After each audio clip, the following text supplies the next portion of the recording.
Dica técnica Zen. Características das polias do alternador Zen. A polia do alternador é a responsável por passar o giro do motor do automóvel para o alternador através de uma correia. Diferenças entre elas. Existem 3 gerações de polias de alternador. A Zen desenvolveu e aprimorou os 3 modelos. A primeira geração é conhecida como polia rígida. Tem função de transmitir o movimento do motor ao alternador. A segunda é chamada polia de roda livre, popularmente conhecida como polia louca. Tem função adicional que o rotor gire livremente nos casos de desaceleração bruscas ou paradas do propulsor. A mais recente é a polia Zen Z-Vibe, que é uma polia roda livre com amortecimento. Além de executar as funções anteriores, isola o rotor do alternador, reduzindo o efeito das vibrações torsionais. Como identificar a polia correta para sua aplicação? A Zen recomenda que seja seguida a configuração original do veículo. Exemplo: se o alternador vier de fábrica com uma polia roda livre, recomenda-se que use uma polia do mesmo sistema. É possível identificar a equivalência entre polias através do código original da mesma, pelo código do alternador ou pelas dimensões da polia. Veja como medir. No alternador, encontre 3 dimensões. Medir o diâmetro da parte lisa do rotor. Esta medida corresponderá aproximadamente ao diâmetro do rebaixo da polia. Medir o comprimento do rebaixo. Esta medida corresponderá aproximadamente ao comprimento do rebaixo do eixo da polia. Porém, no alternador, a medida será menor em aproximadamente 4 mm em relação à medida do rebaixo do eixo da polia. E também medir o diâmetro da rosca do rotor. Esta medida corresponderá aproximadamente ao diâmetro da rosca da polia.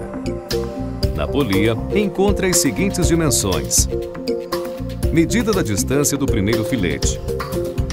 Com o auxílio de uma régua que servirá como base, meça a distância do primeiro filete.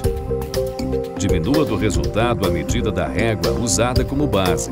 Esta medida corresponderá aproximadamente à cota Z do catálogo. Diâmetro dos filetes. Medir o diâmetro dos filetes. Atenção!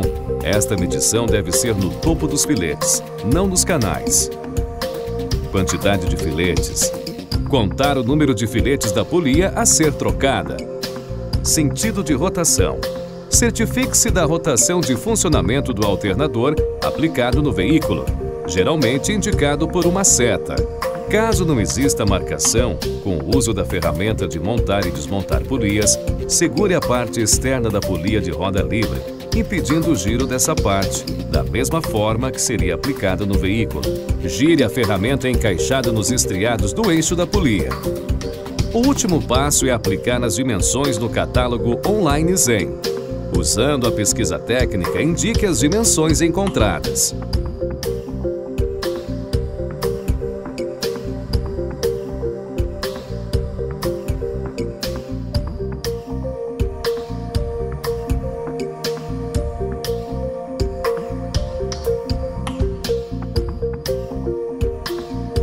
O catálogo lhe demonstrará itens que têm dimensional semelhante. Se todo dimensional estiver de acordo, teremos um correto alinhamento da correia e um perfeito funcionamento. Como montar a polia no alternador? Passo 1. Encaixe a polia no alternador e gire até dar um aperto inicial. Passo 2. Encaixe a ferramenta de montar polia. Passo 3. Encaixe a ferramenta torque na ponta do rotor do alternador. Passo 4. Com uma chave de boca, prenda a chave de montar a polia. Passo 5. Com o torquímetro, faça o aperto do rotor no eixo da polia. Conheça mais sobre a Zen SA no site zensa.com.br. Acompanhe mais dicas e lançamentos em nossas redes sociais. Para saber mais, entre em contato conosco. Até a próxima!